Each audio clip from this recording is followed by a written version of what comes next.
C'est vrai que j'ai eu ce coup de foudre le 9 mai 87. C'était de voir ces deux yeux jaunes sortir de ce trou, de cette cavité de pic noir. Sa coloration, justement, cette chouette de ce gris anthracite qui se marie vraiment bien avec le hêtre. Bon, j'étais facteur pendant 26 ans.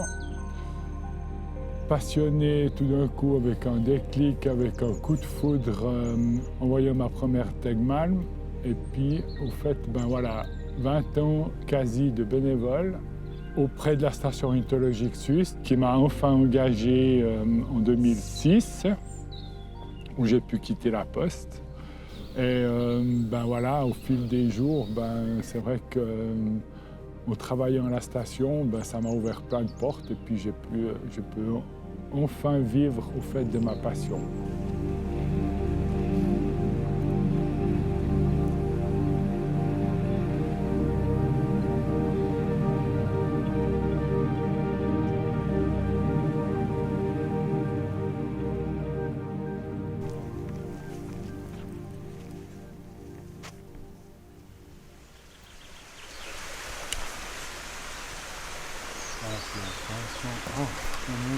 Gorge.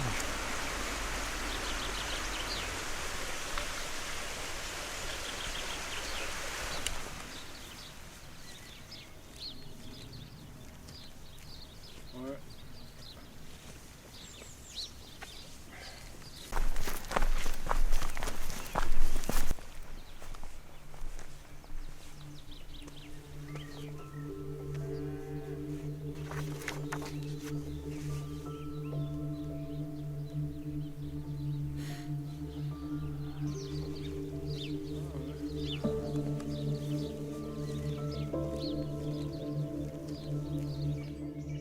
Des monitorings, ça veut dire c'est des recensements des espèces répandues dans des secteurs qui ont été tirés au sort par la station ornithologique. Puis ça permet d'avoir une évolution au fait des espèces, de savoir si elles diminuent, si elles sont en augmentation, qu'est-ce qu'on peut faire, comment est-ce qu'on peut agir pour quand même maintenir ces populations d'espèces qui auraient tendance à baisser. Comme les martinets, les hirondelles, même le moineau domestique et plein d'autres espèces, surtout insectivores. C'est là qu'il y a le plus grand nombre d'espèces en liste rouge quand même, mais ça touche beaucoup plus les parties campagne, agricole et surtout aussi dans les zones humides. C'est vrai que ce travail de monitoring se fait tout à l'oreille. Ça n'empêche pas d'avoir quand même une paire de jumelles, pour être sûr des fois d'un doute, d'un petit cri un peu douteux, surtout qu'il y a des petits jeunes qui commencent à sortir. Il y a environ 300 km² qui sont recensés en Suisse chaque année et qui permet justement de mieux connaître l'évolution de nos espèces répandues. Et puis c'est des chiffres qui disent que une espèce va mieux, une espèce va moins bien, et puis celles qui vont moins bien, on peut trouver des solutions pour l'améliorer, quoi. Voilà.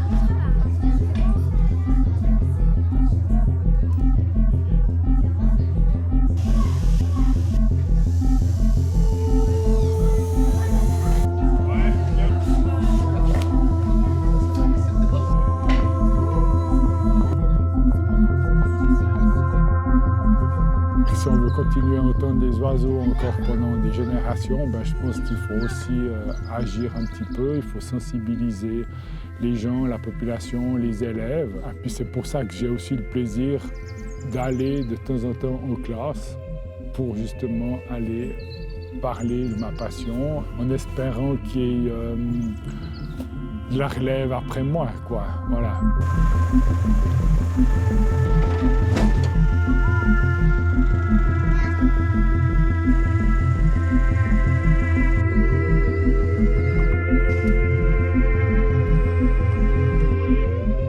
poser pour poser, il faut poser stratégiquement. C'est pour ça que c'est aussi important de bien connaître l'espèce avant de poser, de ne pas le poser n'importe où.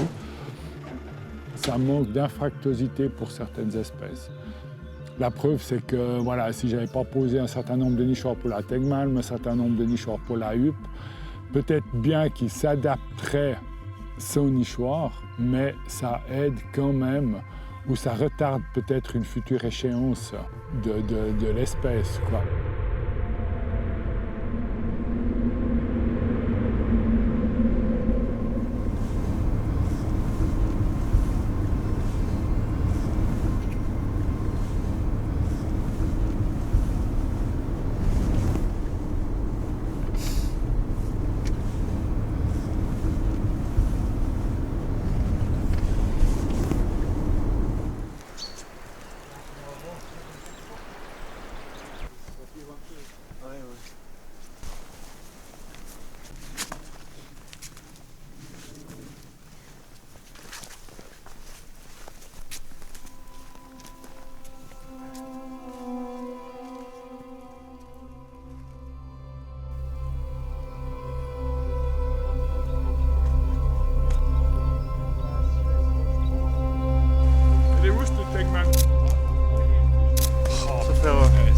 Mais toi, il y en a une, j'ai entendu précisément, puis l'autre point, c'était pas précis. Hein.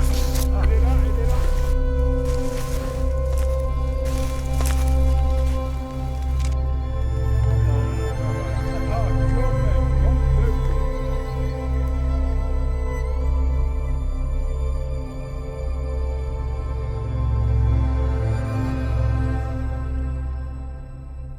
C'est vrai que j'ai eu ce coup de foudre le 9 mai 87.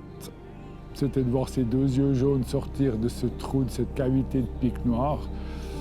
Sa coloration, justement, cette chouette de ce gris anthracite qui se marie vraiment bien avec le hêtre.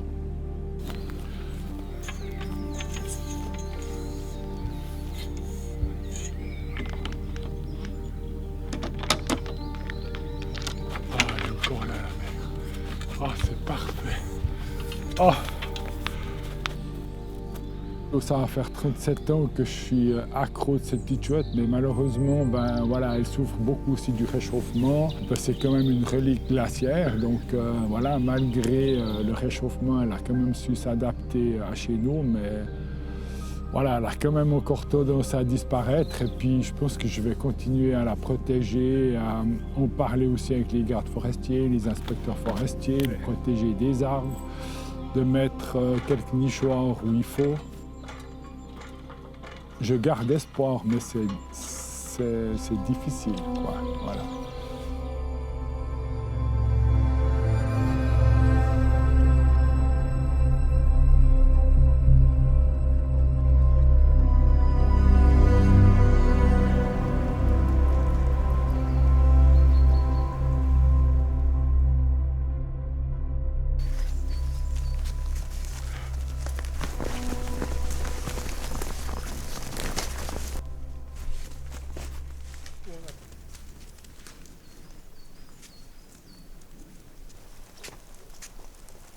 On est bon? Ouais. Tac.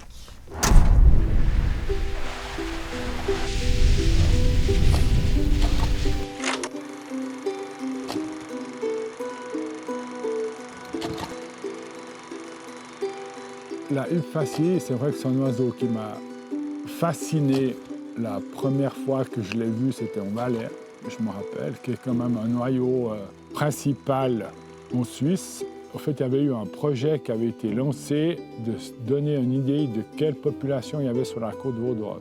Et puis moi, ça m'a tout de suite motivé, passionné. Déjà que c'est un magnifique bel oiseau. Il fait partie de la liste rouge, il est insectivore, il est migrateur, mais il passe son hiver en Afrique. Et il a beaucoup de peine aussi à survivre parce que voilà, dans les parties viticoles, dans les parties arboricoles, c'est quand même aussi un oiseau qui souffre beaucoup d'intensification de nos paysages. Et elle mérite que l'homme intervienne sur cette espèce, quoi.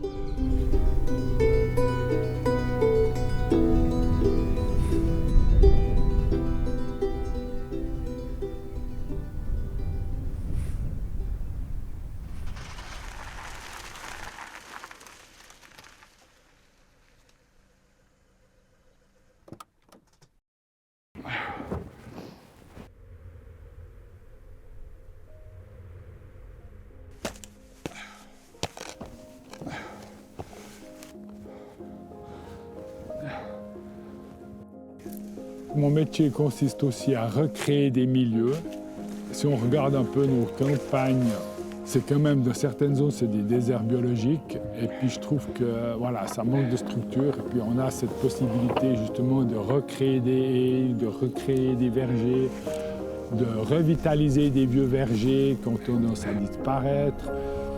Et puis c'est clair que c'est tout un tout, ça crée aussi des milieux voilà, avec des fleurs, avec des insectes, ça donne la possibilité de faire nicher certains oiseaux.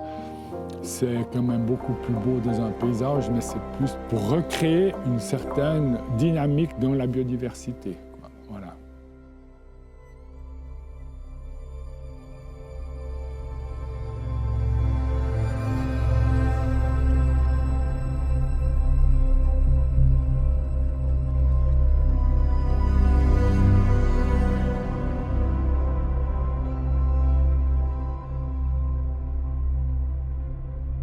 Quand on sait qu'il y a quand même 200 espèces qui nichent en moyenne en Suisse, qu'il y a 40% des espèces qui sont en liste rouge, c'est quand même énorme. Et puis je crois que voilà, si on veut continuer à entendre des oiseaux et surtout pour nos futures générations, je crois que c'est important aussi de maintenir nos milieux de plus en plus sauvages. À commencer par nos jardins devant notre porte, quoi. Je veux dire, voilà, ça commence par là. Après, ben voilà, si on peut faire plus grand, ben c'est une chance à ne pas louper. Mais je crois que c'est important de maintenir au fait ben, notre patrimoine tel qu'il est et de l'améliorer. Il faut qu'on change nos paysages intensifs en paysages extensifs.